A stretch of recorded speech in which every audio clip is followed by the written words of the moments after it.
Saving money feels painful. Not boring, not hard, painful. And that's not a discipline problem, it's a brain problem.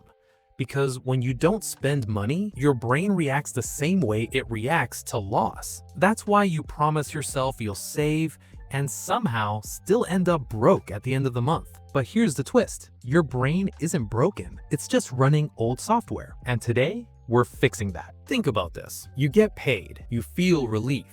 You tell yourself, this month I'll be smart. A few days later, small spends creep in.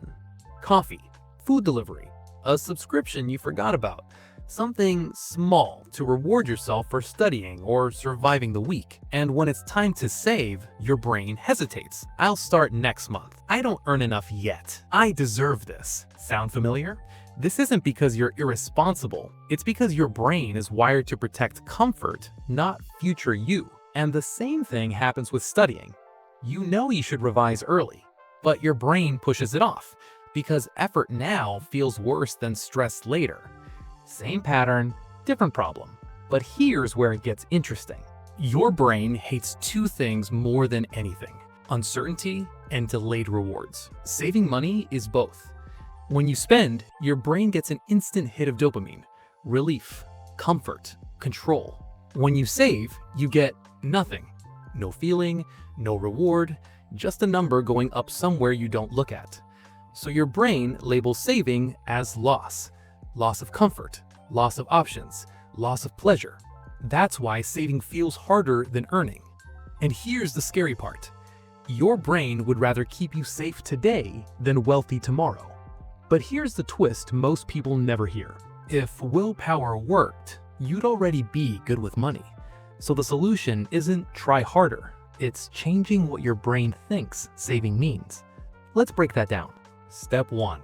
Stop calling it saving. Words matter more than you think. Saving sounds like restriction, like punishment, like something you lose, so your brain fights it. Instead, reframe it as paying future you, buying freedom, reducing stress. Same action, different meaning. Visually, imagine this. Instead of a stick figure giving up coins, show one sending coins forward to a calmer version of themselves.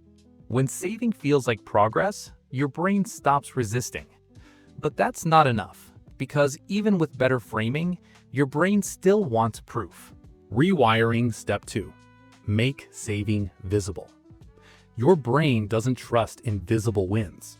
That's why studying feels pointless until exam results, and saving feels pointless until an emergency. So give your brain feedback. Not next year, not someday, now. Examples: a visual progress bar, a simple notebook tracker, one number you update daily. Every small win tells your brain, this works, keep going. Tiny progress beats big intentions. And here's the part most people mess up. Saving too much, too fast, can actually make you quit. Yeah, let's talk about that.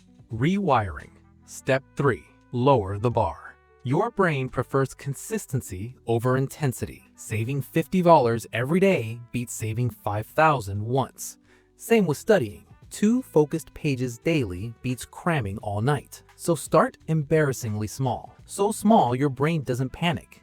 Because once saving feels safe, your brain stops blocking it. Momentum does the rest. But there's one final mental trap you need to avoid. The final block: identity. If you secretly believe, I'm bad with money, I'm not disciplined, I'll start when I earn more, your brain will prove you right, because identity always wins. So flip the script.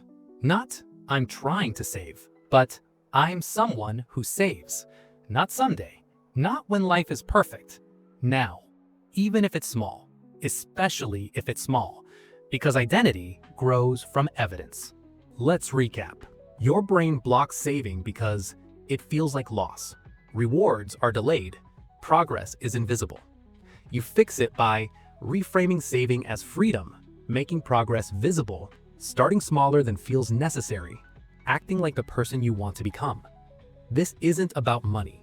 It's about control. The same brain that blocks saving blocks focus, discipline, and consistency. Fix one, and the rest start falling into place.